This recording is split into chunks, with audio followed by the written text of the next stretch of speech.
Hello friends, പുതിയ വീഡിയോയിലേക്ക് എല്ലാവർക്കും സ്വാഗതം. വളരെയധികം സന്തോഷത്തോടെ ഷെയർ ചെയ്യുന്ന ഒരു വീഡിയോ ആണ്.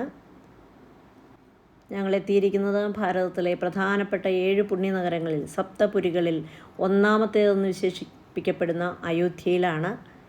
നീതിയും സത്യവും മുറുകെ പിടിച്ച നീതിമാനായ പുണ്യാവതാരമായ മര്യാദ പുരുഷോത്തമനായ ശ്രീരാമചന്ദ്രൻ്റെ ജന്മസ്ഥലം.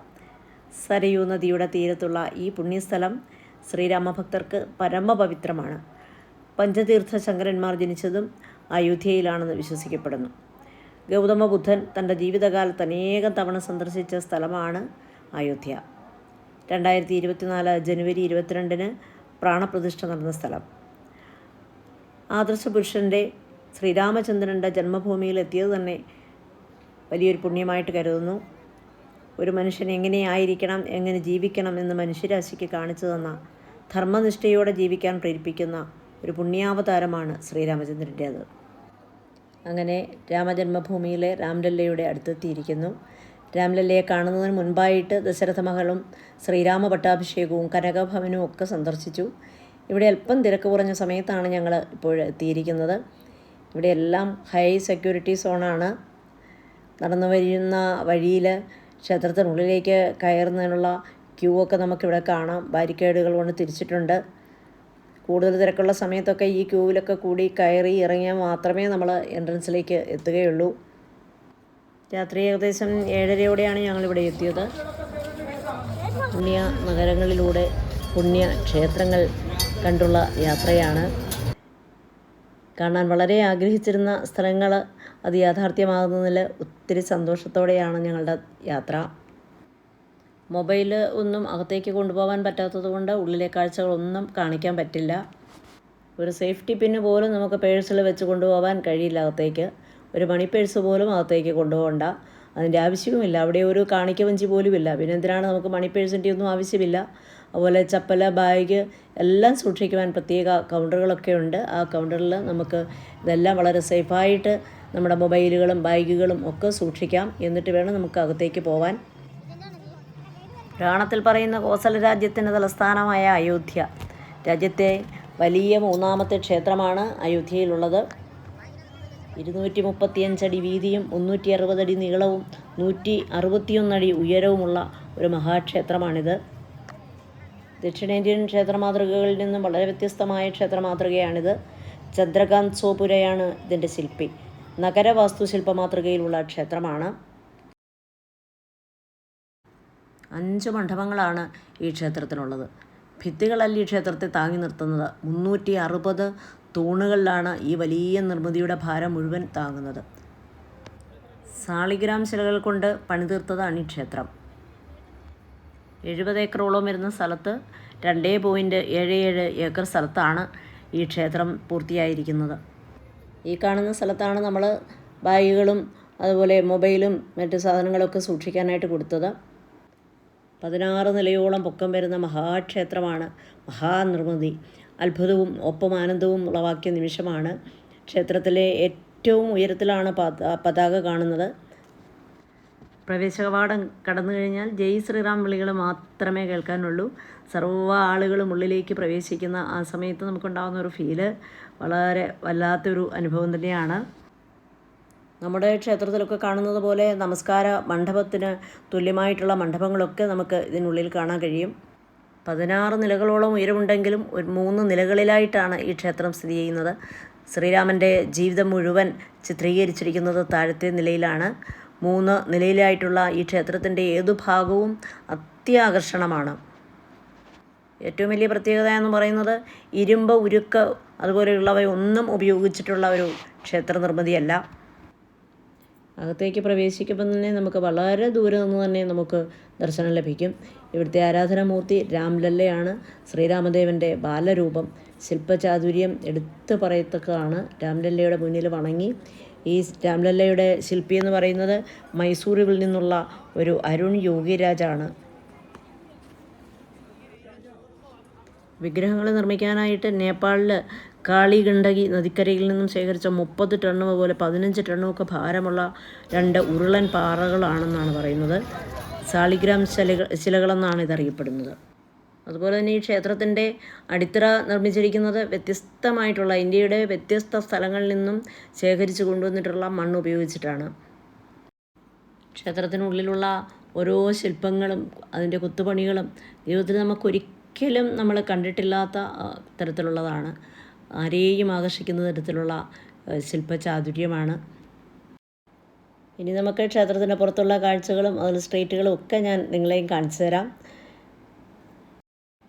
പ്രാണപ്രതിഷ്ഠ നടക്കുന്ന സമയത്ത് 2-3 ദിവസമൊക്കെ നമുക്ക് അവിടെ വീഡിയോ ചെയ്യാനും ഫോട്ടോ എടുക്കാനും ഒക്കെയുള്ള പെർമിഷൻ ഉണ്ടായിരുന്നു. എന്നാൽ ഇപ്പോഴില്ല, സെക്യൂരിറ്റി ഇഷ്യൂസൊക്കെ ഉള്ളതുകൊണ്ടാണ്. രാമചന്ദ്രൻ്റെ നിർമ്മിതിക്കെടുത്ത സമയം എന്ന് പറയുന്നത് 5 വർഷവും 3 മാസവുമാണ്. അതിൽ നിന്ന് തന്നെ നമുക്കതിൻ്റെ ആ നിർമ്മിതി എത്ര ബൃഹത്താണെന്നുള്ളത് മനസ്സിലാക്കാനായിട്ട് പറ്റി. രാംലല്ലയെ തൊഴുത് സരയൂ നദീതീരത്തേക്കാണ് ഞങ്ങൾ പിന്നീട് പോയത്. സ്ട്രീറ്റിലൂടെ കുറച്ച് നടന്നിട്ടാണ് പോയത്. അയോധ്യയിലെ രാത്രി കാഴ്ച അതിമനോഹരമാണ്. ജനങ്ങൾ ഒഴുകുന്ന വീതിയിലൂടെ തിരക്കിലൂടെ ഞങ്ങളും അങ്ങനെ മുന്നോട്ട് പോവുകയാണ്. അങ്ങനെ പോകുന്ന വഴിയിൽ ജയ് ശ്രീറാം ചന്ദനം ലേപം തിരുനെറ്റിയിൽ ചാർത്തി. അതൊക്കെ നമ്മൾ പോകുന്ന വഴിക്ക് നമ്മൾ നടക്കുന്ന ആ ദേശത്തിനനുസരിച്ച് നമ്മൾ നടക്കുക എന്നുള്ളതാണ്. അപ്പോൾ അതിലങ്ങനെ ലയിച്ച് നടക്കുകയാണ്. കുറച്ച് ദൂരം നടന്നു കഴിഞ്ഞിട്ടാണ് ഞങ്ങൾക്ക് ഓട്ടോറിക്ഷ ലഭിച്ചത്. ഇതൊന്നും നമ്മുടെ ഇവിടുത്തെ പോലുള്ള ഓട്ടോറിക്ഷകളൊന്നുമല്ല. അവിടുത്തെ ഓട്ടോറിക്ഷകളുടെ യാത്ര വളരെ രസമാണ്. ഒരു വണ്ടിയിൽ ഏകദേശം 6, 8, 10 ഒക്കെ ആളുകളെയൊക്കെ കയറ്റിയിട്ടാണ് യാത്ര. പോയിട്ടുള്ളവർക്കറിയാം. അങ്ങനെ കുറേ ഓട്ടോകളിലായിട്ട് ഞങ്ങളെല്ലാവരും സരയൂ തീരത്തേക്ക് എത്തിയിരിക്കുകയാണ്. രാത്രി വൈകിയത് കൊണ്ട് അധികം ആൾത്തിരക്കൊന്നും ഇല്ലായിരുന്നു നദീതീരത്ത്. പക്ഷേ എപ്പോഴും ദീപം തെളിക്കുവാൻ മൺചിരാത് നിൽക്കുന്ന ആളുകളൊക്കെ ഉണ്ടായിരുന്നു. ഞങ്ങളും തിരിയിട്ട മൺചിരാതുകളൊക്കെ വാങ്ങി. വനവാസകാലത്ത് ശ്രീരാമദേവനെയും സീതയെയും ലക്ഷ്മണനെയും ഗുഹനാണ് ഈ നദിയുടെ മറുകരയിൽ എത്തിച്ചതെന്നൊക്കെ കഥ കേട്ടിട്ടുണ്ട്. ഇത് സപ്തനദികളിൽപ്പെടുന്ന നദിയല്ല, എന്നാൽ കൈലാസത്തിലെ മാനസ സരോവറിൽ നിന്നും ഉത്ഭവിച്ച ഇന്ത്യയിലൂടെ ഒഴുകുന്ന ഒരേ ഒരു നദിയാണ് സരയൂ നദി. അങ്ങനെ എല്ലാവരും മൺചിരാതുമൊക്കെ മേടിച്ച് പുഴയിലേക്ക് ഇറങ്ങുകയാണ്.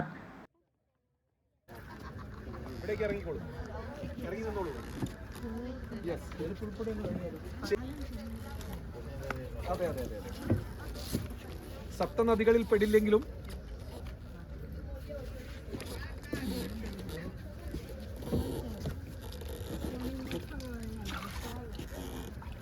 എന്താണ്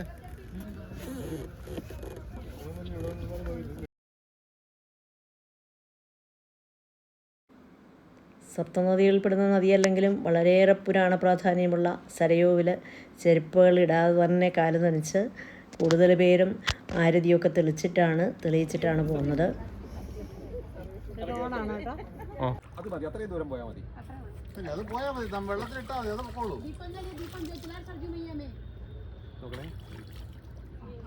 അത് അവിടെ നിടാൻ നിൽക്കട്ടെ, ലേശം കറിയിൽ നിടാൻ നിങ്ങൾക്ക്.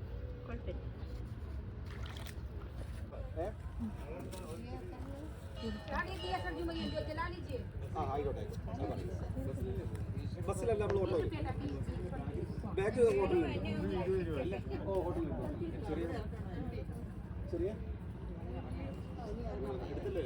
ബാഗ് എടുത്ത് ഹോട്ടലിലേക്ക്.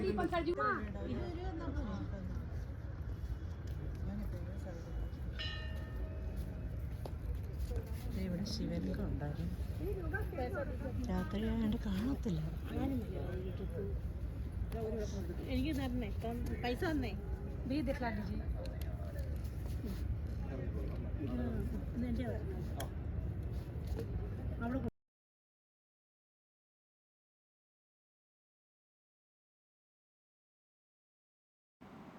അങ്ങനെ പുരാണത്തിൽ നിന്നും അറിഞ്ഞ സരയൂവിനെ അയോധ്യയും രാംലല്ലയും ഒക്കെ കണ്ട് നല്ല ഓർമ്മകളുമായി തിരികെ സൺഷൈൻ പാലസ് ഹോട്ടൽ ആൻഡ് റിസോർട്ടിലേക്ക് പോവുകയാണ്. രാമചന്ദ്രൻ്റെ പകൽ കാഴ്ചകൾ അധികം കാണാൻ കഴിഞ്ഞില്ലെങ്കിലും നിറഞ്ഞ വെളിച്ചത്തിൽ രാത്രിയിലും റോഡിൻ്റെ ഇരുവശങ്ങളിലും നിറഞ്ഞു നിൽക്കുന്ന പെയിൻറ്റിങ്ങുകളും രാമായണവുമായിട്ടൊക്കെ ബന്ധപ്പെട്ട കഥകളെല്ലാം നിറഞ്ഞ പെയിൻറ്റിങ്ങുകളും കൊണ്ടൊക്കെ മനോഹരമായ വഴികളിലൂടെ ശ്രീരാമ ജന്മഭൂമിയിൽ നിന്നും സൺഷൈൻ പാലസ് റിസോർട്ടിലേക്ക് പോവുകയാണ്. എത്ര മനോഹരമാണ് ഈ കാഴ്ചകളെന്ന് പറഞ്ഞറിയിക്കാൻ വയ്യ. ഒരു രാജവീഥി, പുരാണത്തിൽ കേട്ട അറിഞ്ഞ അയോധ്യ രാജധാനി കണ്ട് രാജവീഥികളിലൂടെ മടക്കയാത്ര. അങ്ങനെ ഞങ്ങൾ ഹോട്ടലിലേക്ക് തിരിച്ചെത്തിയിരിക്കുകയാണ്. അയോധ്യയിലെ മനോഹരമായ ഈ ഹോട്ടലും എനിക്ക് ഒത്തിരി ഇഷ്ടമായി. അയോധ്യ കാണാൻ വരുന്നവർക്ക് തീർച്ചയായിട്ടും സ്റ്റേ ചെയ്യാൻ പറ്റുന്ന രാമമന്ദിറിനോട് ഏറ്റവും അടുത്തുള്ള ഒരു സ്ഥലമാണ്. ഏറ്റവും അടുത്തുള്ള ഒരു നല്ല ഹോട്ടലാണ്. എല്ലാവിധ സൗകര്യങ്ങളും ഉള്ള ഹോട്ടലാണ്. ഇനി അയോധ്യയിലേക്ക് പോകാനുള്ള സൗകര്യങ്ങളെക്കുറിച്ച് കൂടി പറഞ്ഞ് ഈ വീഡിയോ വൈൻഡപ്പ് ചെയ്യാമെന്ന് വിചാരിക്കുന്നു. നമുക്ക് ട്രെയിനിലും ഫ്ലൈറ്റിലും നമുക്ക് അയോധ്യയിലെത്താം.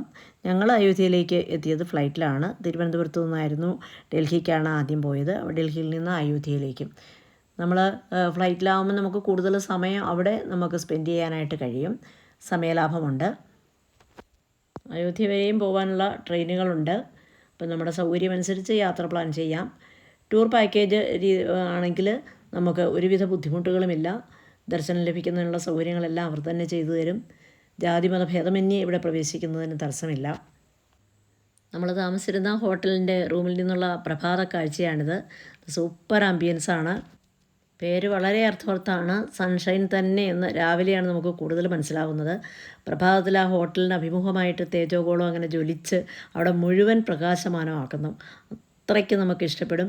ഇഷ്ടം പോലെ വീഡിയോസും ഫോട്ടോസും ഒക്കെ എടുക്കാനുള്ള നല്ല പറ്റിയ ഒരു ആംബിയൻസ് ആയിരുന്നു. കുറേ ഫോട്ടോസും വീഡിയോസും എല്ലാം എടുത്തു. ഒരു പകൽ കൂടി അവിടെ കിട്ടിയിരുന്നെങ്കിൽ കൂടുതൽ കാഴ്ചകൾ കാണാമായിരുന്നു. ഈ യാത്രയും ഞങ്ങൾക്ക് ഒത്തിരി നല്ല അനുഭവങ്ങളും ഒത്തിരി നല്ല സന്തോഷവും തന്ന ഒരു യാത്രയായിരുന്നു. ഇനി ഞങ്ങളുടെ യാത്ര പ്രയാഗിലേക്കാണ്. ബ്രേക്ക്ഫാസ്റ്റൊക്കെ കഴിഞ്ഞ് അവിടെ നിന്നും ഇറങ്ങി ബസ്സിൽ ഇനി പ്രയാഗിലേക്കാണ് പോകുന്നത്. പ്രയാഗിലെ വിശേഷങ്ങളും ഒക്കെ അടുത്ത വീഡിയോയിൽ കാണാം. എൻ്റെ പ്രിയപ്പെട്ട കൂട്ടുകാർ വീഡിയോസൊക്കെ കണ്ട് കമൻറ്റ് ചെയ്യുക, സപ്പോർട്ട് ചെയ്യുക. അടുത്ത വീഡിയോയിൽ കാണും വരെ എല്ലാവർക്കും നമസ്കാരം. Thanks for watching.